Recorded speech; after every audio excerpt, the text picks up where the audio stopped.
happiness is that which all people seek, according to this great philosopher Aristotle.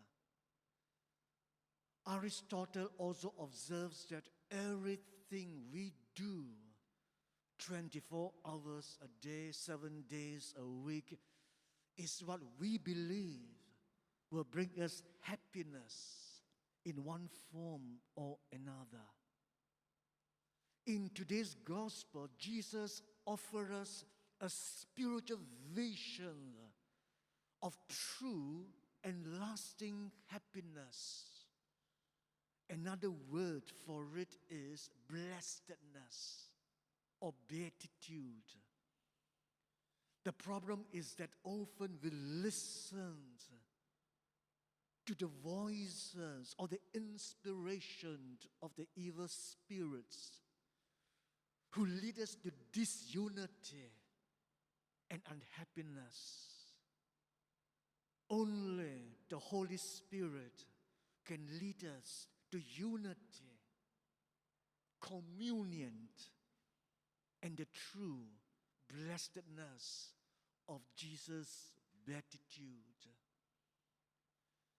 One of the great classics of 20th century Christian writings is what they call the Screwtape Letters by C.S. Lewis. It consists of a series of letters written by a senior devil named Screwtape to his young nephew, Wormwood, on the final points in the art of temptation.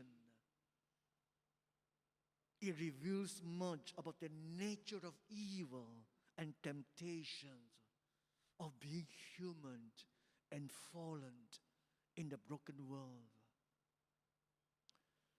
There is an anonymous author who rewrites the Beatitudes of Jesus from the perspective of Satan.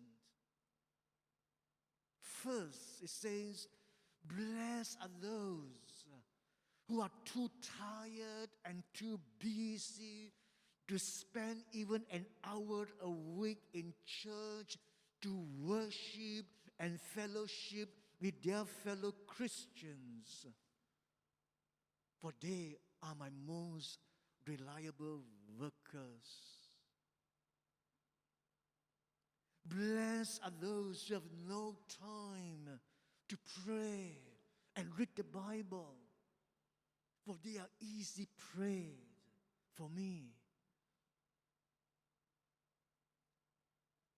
Blessed are those who are easily offended, get angry, and quit, and may even stop going to church.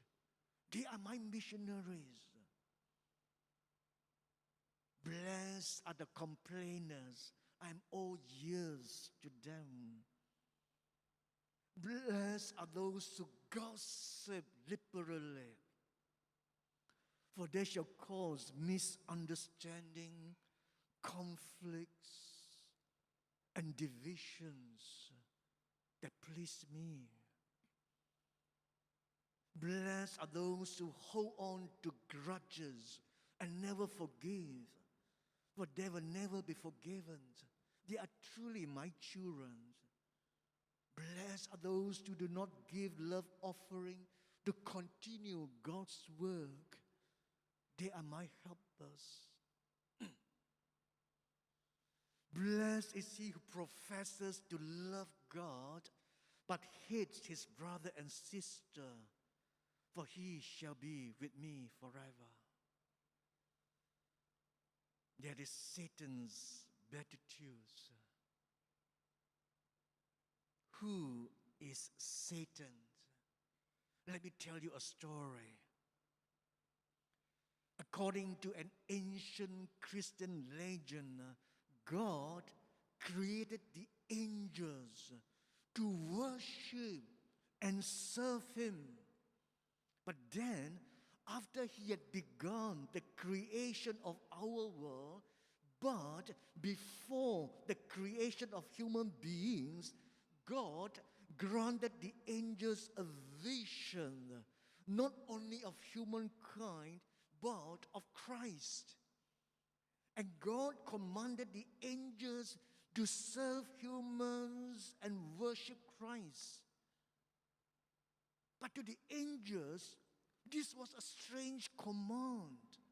How can they are pure spirits, should defer to being lesser than themselves, creatures mingled with matter, the body? We are pure spirit. We are the supreme being. Now it happened that of all the angels God created, the most beautiful and the most brilliant was Lucifer, the light bearer.